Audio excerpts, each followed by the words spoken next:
Hello students, welcome to our কেএমনিক study centre. আমি রাজু, তোমাদের বন্ধু ও স্টাডি কোচ। আজকে তোমাদের ইংরেজির রায় মার্টিন প্রশ্নবিচিত্রার থার্ড সামাটিভের যে 7 নম্বর স্কুলটা রয়েছে, জয়নগর ইনস্টিটিউশন এইচএস, এই স্কুলের সব প্রশ্নের উত্তরগুলো করাবো। সো তোমরা প্রথম থেকে শেষ পর্যন্ত ক্লাসটি দেখতে থাকো। আর তোমরা যারা যারা এই স্কুলের অ্যান্সার পিডিএফগুলো একদম ফ্রিতে নিতে চাও, তারা ডেসক্রিপশনে দেখো একটা হোয়াটসঅ্যাপ গ্রুপের লিঙ্ক দেওয়া রয়েছে, সেখানে যুক্ত হয়ে গিয়ে রিকোয়েস্ট পাঠাবে। আমি সেখান থেকে অ্যান্সার পিডিএফগুলো একদম ফ্রিতে প্রোভাইড করে দেবো। ওকে, তাহলে চলো বেশি দেরি না করে শুরু করি আজকের ইংরেজি ক্লাস।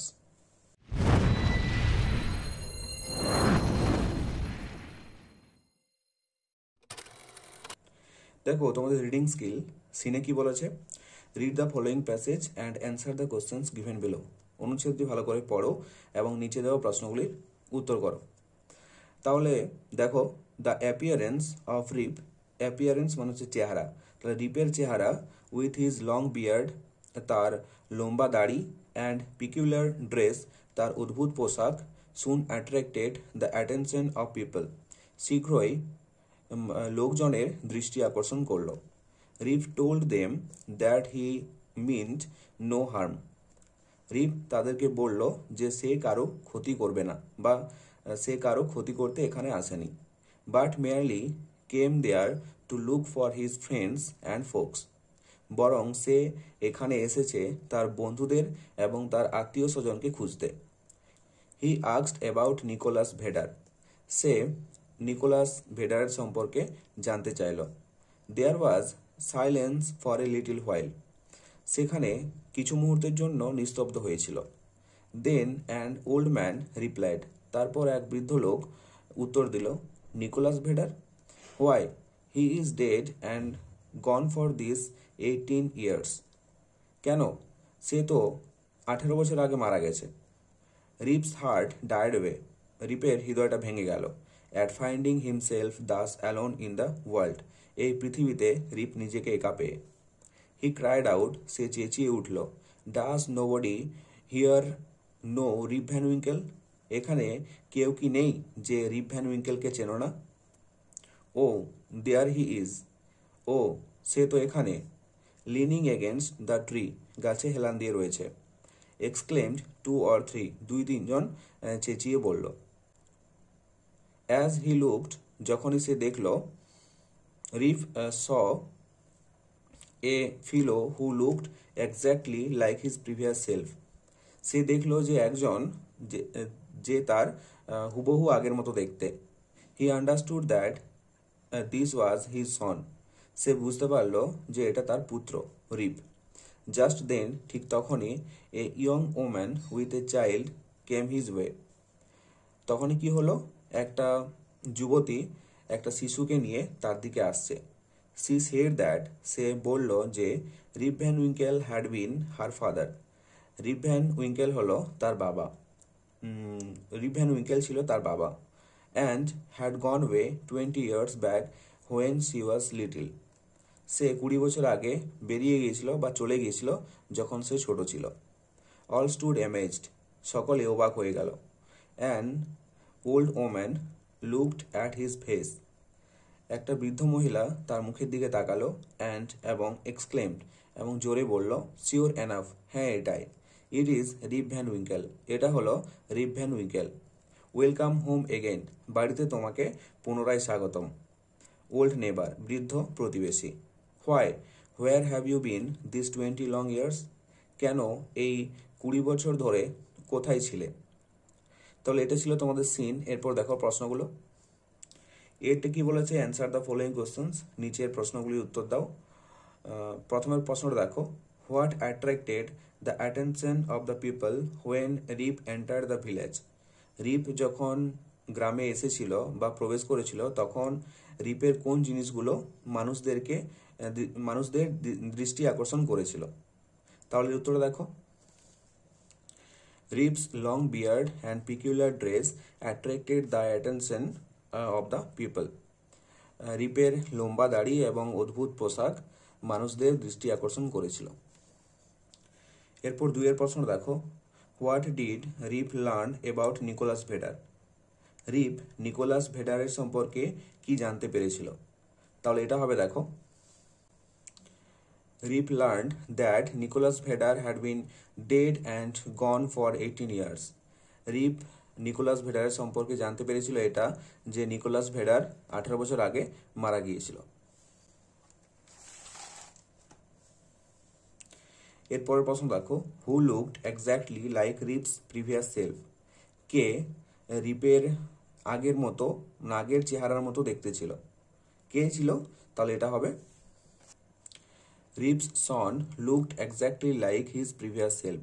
রিপের পুত্র ছিল তার আগের মতো হুবহু দেখতে। এরপর দেখো কি বলেছে, complete the following sentences with information from the above passage. উপরে যে অনুচ্ছেদটি পড়লাম সেখান থেকে তথ্য নিয়ে বাক্যগুলি পূর্ণ করো। তাহলে একটা দেখো, রিপ মেয়ারলি কেম দেয়ার টু। রিপ এখানে এসেছিল কিসের জন্য? Look for his friends and folks, তার বন্ধুদের এবং আত্মীয় স্বজনদেরকে খুঁজতে। দুইটা দেখো, রিপস হার্ট ডায়ার্ড ওয়ে অ্যাট, এটা হবে finding himself alone in the world. রিপের হৃদয়টা ভেঙে গিয়েছিল কিসের জন্য? যে সে পৃথিবীতে নিজেকে একা মনে করে। তিনটা দেখো, এই young woman with a child said that, একজন যুবতী যে একটি শিশুকে নিয়ে এসেছিল সে কি বলেছিল? তাহলে এটা এখান থেকে লিখবে। দেখো দাগ দিয়ে দিয়েছি, রিপ Van Winkle had been her father and had gone way 20 years back when she was little. এতটা পর্যন্ত লিখে দেবে, ওকে। এরপরে দেখো, অল স্টুড এমেজড নোয়িং দ্যাট, সকলে অবাক হয়েছিল এটা জেনে। কি জেনে? ইট ওয়াজ রিপ ভ্যান উইঙ্কেল, এটা ছিল রিপ ভ্যান উইঙ্কেল। এটা জেনে সবাই অবাক হয়ে গিয়েছিল। বোঝা গেল? এরপর সিটা দেখো, find out the synonyms of the following words from the above passage. নিচের যে শব্দগুলো দেওয়া আছে এগুলির সমার্থক শব্দ লিখতে হবে প্যাসেজ থেকে খুঁজে নিয়ে। সিনোনিমস মানে হচ্ছে সমার্থক শব্দ। তাহলে দেখো, স্ট্রেঞ্জ, স্ট্রেঞ্জ মানে হচ্ছে অচেনা, তাহলে এর সিনোনিমস কি হবে? পিকিউলার, পিকিউলার মানে হচ্ছে অদ্ভুত। দুইটা দেখো, অ্যাস্টনিস্ট, অ্যাস্টনিস্ট মানে হচ্ছে হতবাক হয়ে যাওয়া বা আশ্চর্য হয়ে যাওয়া, তাহলে এটা হবে অ্যামেজড মানে অবাক হয়ে যাওয়া। বোঝা গেল? দুইটা দেখো কি বলেছে এবার, read the following extract of the poem and answer the given questions. কবিতার খণ্ডগুলো পড়ো এবং নিচে দেওয়া প্রশ্নগুলির উত্তর করো। I will go with my father a ploughing. আমি আমার বাবার সাথে যাব কোথায়? চাষ করতে। To the green field by the sea, সমুদ্রের ধারে সবুজ মাঠে। And the rooks and the crows and the seagulls. Rooks মানে কি? দাঁড়কাক। ক্রোজ মানে কি? কাক। এবং সিগালস মানে হচ্ছে শঙ্খচিল। তাহলে দাঁড়কাকেরা, কাগেরা এবং শঙ্খচিল এরা কি করবে? Will come flocking after me, এরা ঝাঁক বেঁধে আমার পিছু পিছু আসবে। I will sing to the patient horses, আমি ধৈর্যশীল ঘোড়াদের জন্য গান গাইব। With the lark in the sign of the year. Lark মানে হচ্ছে এখানে একটা গায়ক পাখি, তাহলে গায়ক পাখির সাথে সে গান গাইবে। And my father will sing the plough song, এবং আমার বাবা চাষের গান গাইবে। দ্যাট ব্লেসেস দ্য ক্লেভিং শেয়ার, যেটা আশীর্বাদ করবে দ্য ক্লেভিং শেয়ার। ক্লেভিং শেয়ার মানে হচ্ছে যখন নাগল করা হয় তখন দেখবে মাটিটা কি হয়? নাগলের দুপাশে ছড়িয়ে পড়ে, মানে দুভাগে ভাগ হয়ে যায়। তাহলে সেই যে দ্বিখণ্ডিত অংশটাকে বলছে ক্লেভিং শেয়ার। তাহলে ওটা যাতে ভালো হয়, চাষ যাতে ভালো হয়, তা সেটাতে আশীর্বাদ করবে, সেটাকে আশীর্বাদ করবে, ওকে। এরপর দেখো কি বলেছে, choose the correct alternative to complete the following sentences. সঠিক বিকল্পটি বেছে নিয়ে বাক্যগুলি পূর্ণ করো। তাহলে একটা দেখো, the child will go with her father for, শিশুটি তার বাবার সঙ্গে কি করতে গিয়েছিল? এটা হবে প্লাগিং, চাষ করতে। দুইটা দেখো, the child will sing to the patient, গান গাইবে, শিশুটি গান গাইবে ধৈর্যশীল কাদের জন্য? এটা হবে হর্সেস, ধৈর্যশীল ঘোড়াদের জন্য, ওকে। এরপর দেখো বিয়েটি কি বলেছে, অ্যান্সার দ্য ফলোয়িং কোশ্চেন্স, নিচের প্রশ্নগুলির উত্তর দাও। Who will come flocking after the child, কারা কারা ঝাঁক বেঁধে শিশুটির পিছু পিছু আসবে? তাহলে উত্তর দেখো,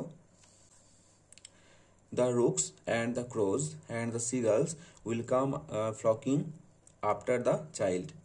দাঁড় কাক, কাক এবং সিগালস মানে হচ্ছে শঙ্খচিল, এরা বাচ্চাটির পিছু পিছু দল বেঁধে আসবে, ঝাঁক বেঁধে আসবে। এরপরের প্রশ্ন দেখো, why will the child's father sing the plough song? কেন শিশুটির বাবা চাষের গান গাইবে? তাহলে উত্তরে দেখো, the child's father will sing the plough song to bless the cleaving share. শিশুটির বাবা চাষের গান গাইবে এই কারণেই যাতে চাষ ভালো হয়। এরপর সিএটা দেখো, write T for true and A for false statements in the boxes given on the right hand side. নিচের স্টেটমেন্টগুলি যেটি ঠিক হবে তার ডান পাশের বক্সে টি লিখবে, আর যেটি ভুল হবে তার ডান পাশের বক্সে এফ লিখবে। তাহলে একটা দেখো, the green field is situated by the lake. সবুজ মাঠটা কোথায় অবস্থিত ছিল? একটা হ্রদের পাশে। এটা কিন্তু সম্পূর্ণ ভুল স্টেটমেন্ট, কারণ আমরা কবিতাটা পড়ার সময় দেখেছি যে সেটা ছিল সমুদ্রের কাছে, ধারে, তাই না? তাহলে এটা হবে ভুল স্টেটমেন্ট, তাহলে এটা হবে এফ। দুইটা দেখো, the child's father will sing the plough song. শিশুটির বাবা চাষের গান গাইছিলেন, তাহলে এটা কি হবে? সঠিক স্টেটমেন্ট, তাহলে পাশে কি হবে? টি। বোঝা গেল? এরপর দেখো নেক্সট পেজ, আনসিন কি বলেছে? Read the passage carefully and answer the following questions. প্যাসেজটা ভালো করে পড়ো এবং নিচে দেওয়া প্রশ্নগুলির উত্তর করো। তাহলে দেখো শুরু করি। Once upon a time a king had a boulder placed on a roadway. এক সময় একটা রাজা কি করেছিল? একটা বড় পাথর রাস্তার উপরে রেখেছিল। Then he hid himself to see if anyone would remove the huge rock. তারপর কি করেছিল? সে নিজেকে লুকিয়ে রেখেছিল এটা দেখার জন্য যে কেউ ওটা সরাচ্ছে কিনা, বড় পাথরটাকে সরাচ্ছে কিনা। সাম অফ কিংস ওয়েলদি মার্চেন্টস মানে হচ্ছে রাজার রাজ্যে মানে কিছু ধনী ব্যবসায়ী ছিল তারা, অ্যান্ড কোর্টায়ার্স মানে হচ্ছে যারা সভাতে উপস্থিত থাকে তারা, কেম বাই তারা এসেছিল একের পর এক, এবং সিম্পলি ওয়াকড অ্যারাউন্ড ইট এবং সাধারণভাবেই কি হয়েছিল? তারা ওটার পাশ দিয়ে পেরিয়ে চলে গেছিল। Many loudly blamed the king. অনেকেই জোরে রাজাকে দোষারোপ করতে লাগলো। কি বলতে লাগলো? For not keeping the roads clear. কিসের জন্য দোষারোপ করতে লাগলো? যে রাজা তার রাস্তাটিকে পরিষ্কার রাখেনি। But none did anything to remove the big stone out of the way. কিন্তু কেউ এই বড় পাথরটিকে রাস্তা থেকে সরিয়ে দেয়নি। Then a peasant came along carrying a load of vegetables. তারপর এক চাষি এলো সবজি ভর্তি বোঝা নিয়ে। He laid down his burden. সে কি করলো? বোঝাটিকে নিচে নামালো। And tried to move the stone to the side of the road. কি করলো? সে চেষ্টা করলো পাথরটিকে রাস্তার পাশে সরানোর। আফটার মাচ স্ট্রেনিং, অনেক পরিশ্রমের পর, হি ফাইনালি সাকসিডেড, সে অবশেষে সফল হলো। As the peasant picked up his load of vegetables, যখনই সে সবজি ভর্তি বোঝাটা তুলতে যাচ্ছিল, হি নোটিসড, সে লক্ষ্য করলো, এ পার্স লেইং অন দ্য রোডে রাস্তাতে একটা টাকার ব্যাগ পড়ে আছে। Where the huge rock had been, যেখানে এই বড় পাথরটি ছিল। হি ওপেন্ড দ্য পার্স, সে এই টাকার ব্যাগটা খুললো, এবং স মেনি গোল্ড কয়েন্স, এবং কি দেখতে পেল? অনেক সোনার মুদ্রা। অ্যান্ড এ নোট, এবং সেখানে একটা চিরকুট ছিল, ইন্ডিকেটিং দ্যাট, যেটাতে লেখা ছিল, the gold coins were for the person who would remove the rock from the road. সেটাতে কি লেখা ছিল? যে এই সোনার মুদ্রাগুলো তারই যে এই পাথরটাকে রাস্তা থেকে সরাবে। ওকে, এটা একটা শিক্ষণীয় আনসিন, তাই না তোমাদের? এরপর দেখো প্রশ্নগুলো। Choose the correct alternative to complete the following sentences. সঠিক বিকল্পটি বেছে নিয়ে বাক্যগুলি পূর্ণ করো। তাহলে একটা দেখো, the king had placed on the roadway. রাজা রাস্তাতে কি রেখেছিল? এটা হবে এ বোল্ডার, একটা বড় পাথর। দুয়েরটা আছে দেখো, the person who removed the huge rock from the road was a, যে রাস্তা থেকে এই পাথরটা বড় পাথরটা সরিয়েছিল সে কে ছিল? একজন পিসেন্ট, চাষি ছিল, তাই না? তাহলে B is the right answer. তিনটা দেখো, দ্য পার্স কন্টেন্ট, সেই টাকার ব্যাগে কি ছিল? এটা হবে গোল্ড কয়েন্স, সোনার মুদ্রা ছিল। ওকে, তাহলে C is the right answer. বিএড দেখো, অ্যান্সার দ্য ফলোয়িং কোশ্চেন্স, নিচের প্রশ্নগুলির উত্তর দাও। একের প্রশ্ন দেখো, why had the king placed a boulder on a roadway, কেন রাজা রাস্তাতে বড় পাথর রেখেছিল? তাহলে উত্তরটা দেখো, the king placed the boulder on a roadway to test the responsibility of his people. রাজা রাস্তাতে সেই বড় পাথরটা রেখেছিল এটা দেখার জন্য বা এটা পরীক্ষা করার জন্য যে তার প্রজাদের কীরকম দায়িত্ববোধ রয়েছে। ওকে, এরপরের প্রশ্ন দেখো, who removed the huge rock from the roadway, রাস্তা থেকে কে ওই বড় পাথরটা সরিয়েছিল? তাহলে আমরা পড়ার সময় দেখেছিলাম যে একজন চাষি এসেছিল, তাই না? তারপর পাথরটা সরিয়েছিল। তাহলে উত্তরটা দেখো এরকম হবে, a peasant removed the huge rock from the roadway, একজন চাষি রাস্তা থেকে বড় পাথরটা সরিয়েছিল। ওকে, এরপর 3 নম্বরের প্রশ্নটা দেখো, what did the purse content, ওই টাকার ব্যাগে কি ছিল? তাহলে উত্তরটা দেখো, the purse content gold coins and a note, সেই টাকার ব্যাগে কি ছিল? সোনার মুদ্রা, কিছু সোনার মুদ্রা এবং একটা চিরকুট। এরপর দেখো সিএটে কি বলেছে, complete the following sentences with information from the above passage, উপরের অনুচ্ছেদ থেকে তথ্য নিয়ে শূন্যস্থানগুলি পূরণ করো, বাক্যগুলি পূর্ণ করো। তাহলে একটা দেখো, the king hid himself to see, রাজা নিজেকে লুকিয়ে রেখেছিল এটা দেখার জন্য, কি দেখার জন্য?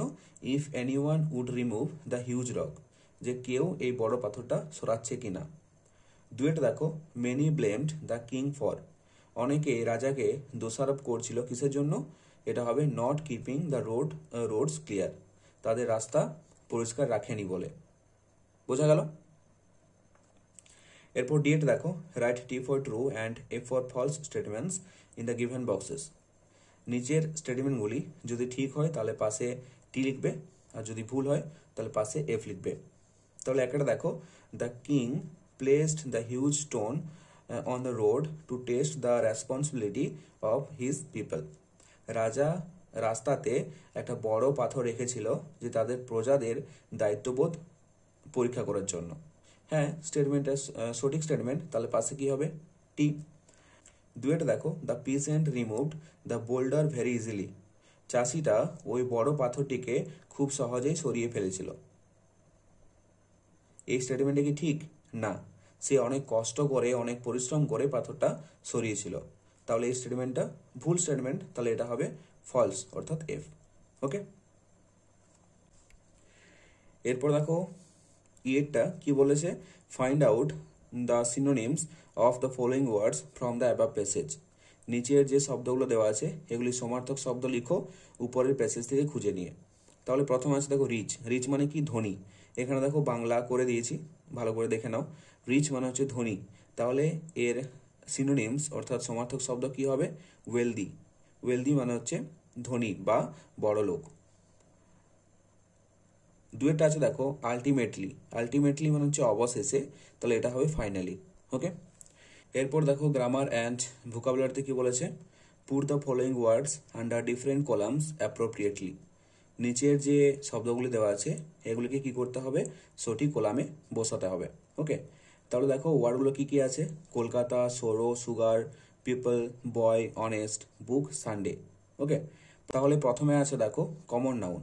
কমন নাউন কোনগুলো? যে নাউনগুলো একটা জাতিকে বোঝায়, নির্দিষ্ট কোনো জাতিকে বোঝায়। ওকে, সেগুলো হচ্ছে কমন নাউন, যেমন বয়, বুক। এরপর আছে প্রপার নাউন। প্রপার নাউন কোনগুলো?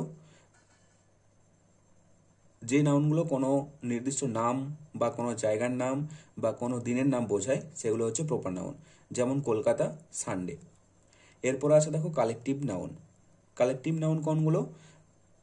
যে নাউনগুলো কোনো দল, গোষ্ঠী বা অনেকগুলো একসাথে বোঝায় সেগুলোকে বলা হয় কালেকটিভ নাউন। যেমন ধরো এখানে আছে পিপল, মানে হচ্ছে অনেকগুলি মানুষকে বোঝাচ্ছে, তাই না? এরপর আছে ম্যাটেরিয়াল নাউন। ম্যাটেরিয়াল নাউন মানে হচ্ছে যেগুলোকে গোনা যায় না যেমন হচ্ছে এখানে সুগার মানে চিনি। এরপর আছে অ্যাবস্ট্রাক্ট নাউন। অ্যাবস্ট্রাক্ট নাউন মানে হচ্ছে যেগুলোকে চোখে দেখা যায় না, স্পর্শ করা যায় না, শুধুমাত্র অনুভূতি দ্বারা বোঝা যায়। যেমন এখানে আছে সরো, মানে হচ্ছে দুঃখ। দুঃখ কি চোখে দেখা যায় নাকি স্পর্শ করা যায়? শুধু অনুভব করা যায়, তাই না? তাহলে সরো এটা হবে অ্যাবস্ট্রাক্ট নাউন, আর অনেস্ট এটা হবে অ্যাবস্ট্রাক্ট নাউন। অনেস্ট মানে হচ্ছে সৎ। বোঝা গেল? ক্লিয়ার? এরপর পাঁচেরটা দেখো, change the number of the given words. নিচের যে শব্দগুলি দেওয়া আছে এগুলির নাম্বার চেঞ্জ করতে হবে। অর্থাৎ সিঙ্গুলার মানে এক বচনে দেওয়া আছে, প্লুরাল অর্থাৎ বহু বচনে করতে হবে। প্রথমে আছে দেখো ট্রি, এটা হবে ট্রিজ। তারপরে আছে ক্লাস, এটা হবে ক্লাসেস। স্টোরি, এটা হবে stories. Potato, potatoes. Thief, thieves. Woman, women. এখানে দেখো MAN মানে একজন মহিলাকে বোঝাচ্ছে, এখানে MEN মানে অনেকগুলো মহিলাকে বোঝাচ্ছে। ওকে। এরপর 6টা দেখো, change the gender of the given words. নিচের যে ওয়ার্ডগুলো দেওয়া আছে, শব্দগুলি দেওয়া আছে, এগুলির লিঙ্গ পরিবর্তন করতে হবে। তাহলে দেখো এখানে একটু ভুল আছে তোমাদের এই প্যাসেজটার, এই 6 নম্বর দাগের প্রশ্নগুলো ভুল আছে। দেখো এখানে বলেছে জেন্ডার চেঞ্জ করতে, কিন্তু এখানে দিয়েছে সিঙ্গুলার আর প্লুরাল। নাম্বার চেঞ্জ হেডিংটা দিয়েছে নাম্বার চেঞ্জের, কিন্তু এটা সম্পূর্ণ ভুল। ওকে, এখানে দেখো সব মেসকুলিন জেন্ডারের দেওয়া আছে, আর এখানে হতো ফেমিনাইন জেন্ডারে করতে হতো। ঠিক আছে, এটা হবে ম্যাসকুলিন জেন্ডার, এটা হবে ফেমিনাইন জেন্ডার। এগুলো ভুল। ওকে, তোমরা একটু ঠিক করে নাও। প্রথমে আছে গড, এটা হবে গডেস। দেব, দেবী। এরপর আছে আঙ্কেল, এটা হবে আন্ট। আঙ্কেল মানে কি? কাকু, আর আন্ট মানে হচ্ছে কাকিমা। এরপর আছে হিরো, হিরোর জেন্ডার চেঞ্জ করলে কি হবে? হিরোইন। হিরো হচ্ছে নায়ক, আর হিরোইন মানে হচ্ছে নায়িকা। ল্যান্ডলর্ড, ল্যান্ডলর্ড মানে হচ্ছে এখানে কিন্তু ভূমিদেব নয়।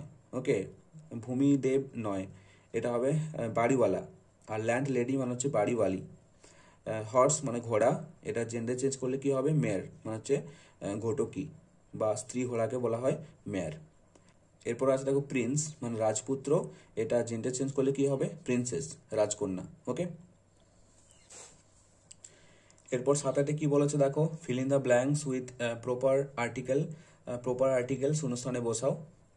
তাহলে দেখো উত্তরগুলো করে দিয়েছি। একটা দেখো, Hari is eating an apple. এখানে অ্যান হয়েছে কারণ ওয়ার্ডের ফার্স্ট লেটারটা কি আছে? ভাওয়েল। দুয়েরটা আছে দেখো, মাদার রিডস দ্য রামায়ণা। এখানে দা হয়েছে, কেন হয়েছে? কারণ শূন্যস্থানের পরে যদি কোনো গ্রন্থের নাম বা কোনো জায়গার নাম বা কোনো নদী, পর্বত এর নাম যদি থাকে, তাহলে আগে কি হয়? দা হয়। তিনটা দেখো, mister Sen is dash FRCS doctor. এটা হবে mister Sen is the FRCS doctor. চারটা দেখো, the world is not dash happy place. এটা হবে এ হ্যাপি প্লেস। 8 দেখো, fill in the blanks with proper prepositions. Proper prepositions দিয়ে শূন্যস্থানগুলি পূরণ করো। তাহলে 1 দেখো, the cup is dash the table. এটা হবে অন দ্য টেবিল। 2 আছে দেখো, উই লিভ ড্যাশ জয়নগর। এটা হবে ইন জয়নগর। এখানে ইন হয়েছে কারণ কোনো বড় জায়গা যদি বোঝায় তাহলে এখানে ইন হবে, আর কোনো ছোট জায়গা যদি বোঝায়, কোনো নির্দিষ্ট একটা বাউন্ডারির মধ্যে বোঝায়, তাহলে অ্যাড হবে। 3 দেখো, দে আর গোয়িং। এটা হবে টু মার্কেট। 4 দেখো, সুশীল লিভস ড্যাশ কলকাতা। এটা হবে ইন কলকাতা। ওকে। এরপর দেখো 9 কি বলেছে, put the following words in the proper boxes. নিচের যে ওয়ার্ডগুলো রয়েছে এগুলো সঠিক বক্সে লিখতে হবে। তাহলে আছে দেখো, ফার্স্ট পার্সন এটা হবে আই আর মাইন। সেকেন্ড পার্সন হবে ইয়োর, আর থার্ড পার্সন হবে টিচার ইজ অমল। বোঝা গেল? এরপর 10 দেখো, translate the following sentences into English. এখানে কিছু বাংলা বাক্য দেওয়া আছে, এগুলিতে ইংরেজিতে ট্রান্সলেট করতে হবে। তাহলে দেখো আমি খাতাতে করে দিয়েছি ভালো করে। দেখো প্রথমের বাংলা বাক্যটা কি আছে? সূর্য পূর্ব দিকে ওঠে। তাহলে এটাকে ইংরেজিতে ট্রান্সলেট করলে কি হবে? The sun rises in the east. তারপরে আছে দেখো, রাতুল নদীতে সাঁতার কাটছে। এটা হবে Ratul is swimming in the river. 3 আছে দেখো, রাম মাঠে দৌড়াচ্ছিল। তাহলে এটা হবে Ram was running in the field. Okay. এখানে দেখো তোমাদেরকে একটা হোমওয়ার্ক দিয়েছি, আমি আমার মা বাবাকে খুব ভালোবাসি। এটাকে ইংরেজিতে প্রথমে ট্রান্সলেট করবে, তারপর আমাকে কমেন্ট বক্সে পাঠাবে। ওকে, এরপর দেখো রাইটিং স্কিল। রাইটিং স্কিলে কি বলেছে, write a short paragraph on my daily life. আমার প্রতিদিনের জীবন এই সম্পর্কে একটা ছোট্ট প্যারাগ্রাফ লিখতে হবে। আর তারপরে রয়েছে দেখো write a story with the following points and add a suitable title to it. নিচের যে পয়েন্টগুলো দেওয়া আছে এই পয়েন্টগুলো ব্যবহার করে একটা গল্প লিখতে হবে এবং শেষে এর একটা শিরোনাম দিতে হবে, টাইটেল টু ইট, এর একটা শিরোনাম দিতে হবে। ওকে, তাহলে দেখো রাইটিং স্কিলে যেগুলো যেগুলো দেওয়া আছে আমি করে দিয়েছি, তোমরা দেখে নাও।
সো এই ছিল আজকের ক্লাসটি কেমন লাগলো অবশ্যই কমেন্ট করে জানাও।